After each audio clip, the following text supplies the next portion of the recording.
नमस्कार दोस्तों, आपका मेरी चैनल पर स्वागत है। करवा चौथ व्रत कार्तिक मास की कृष्ण पक्ष की चतुर्थी तिथि के दिन किया जाता है। वीडियो देखने से पहले चैनल के लाइक करें और नए हैं तो सब्सक्राइब करें। अब वीडियो शुरू करते हैं। करवा चौथ व्रत कार्तिक मास की कृष्ण पक्ष की करवा चौथ का व्रत 1 नवंबर 2023 को है। एक परिवार में 7 भाई और एक बहन थी। सभी भाई अपनी बहन से बहुत प्यार करते थे और हमेशा इकट्ठे खाना खाते थे। जब बहन की शादी हो गई तो बहन ने करवा चौथ का व्रत रख लिया। जब भाई शाम को खाना खाने बैठे तो अपनी बहन को खाने के लिए बुलाया। तब बहन ने कहा कि आज मेरे चौथ माता का व्रत है। तब भाइयों ने सोचा कि चांद पता नहीं कब तक निकलेगा और उनकी बहन तो सुबह से भूखी है। उन सबने उपाय सोचा और दूर पहाड़ पर जाकर आग जलाई और उसके आगे चालनी लगाकर चांद बना दिया और बोले कि बहन चांद उगाया। वह अपनी भाभियों से बोली कि चांद उगाया, तो भाभियां बोली कि ये चांद आपके लिए उगा है। भोली थी, नकली चांद के अर्घ देकर भाइयों के साथ खाना खाने बैठ गई। उसने जैसे ही पहला ग्रास तोड़ा तो उसमें बाल आ गया। दूसरा तोड़ा, इतने में उसके ससुराल से बुलावा आ गया कि लड़की को तुरंत ससुराल भेजो।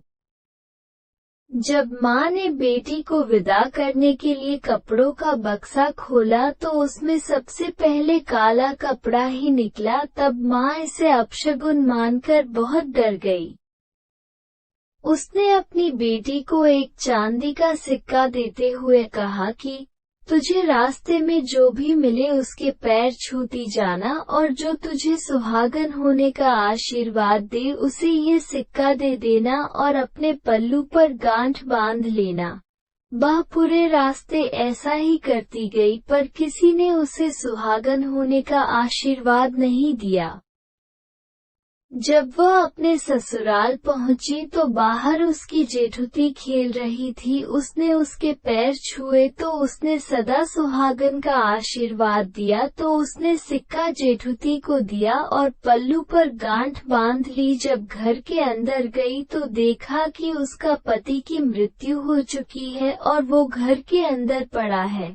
जब उसके पति को जलाने के लिए ले जाने लगे तो उसने नहीं ले जाने दिया। जब उसके पति को जलाने के लिए ले जाने लगे तो उसने नहीं ले जाने दिया। सब गांव वालों ने कहा कि वह इस लाश के साथ गांव में नहीं रह सकती, तो उसने गांव के बाहर एक झोपड़ी बना ली और वह उसमें रहने लगी और अपने पति की सेवा करने लगी। रोज घर से बच्चे उसे खाना दे जाते। कुछ समय बाद माघ की चौथ आई तो उसने व्रत किया। रात को चौथ माता गाजती गरजती आई तो उसने माता के पैर पकड़ लिए। माता पैर छुड़ाने लगी, बोली 7 भाइयों की भूखी बहन मेरे पैर छोड़। जब उसने पैर नहीं छोड़े तो चौथ माता बोली कि मैं कुछ नहीं कर सकती, मेरे से बड़ी बैशाख की चौथ आएगी, उसके पैर पकड़ना। कुछ समय बाद बैशाख की चौथ आई तो उसने कहा कि मैं कुछ नहीं कर सकती, मेरे से बड़ी भादवे की चौथ आएगी, उसके पैर पकड़ना।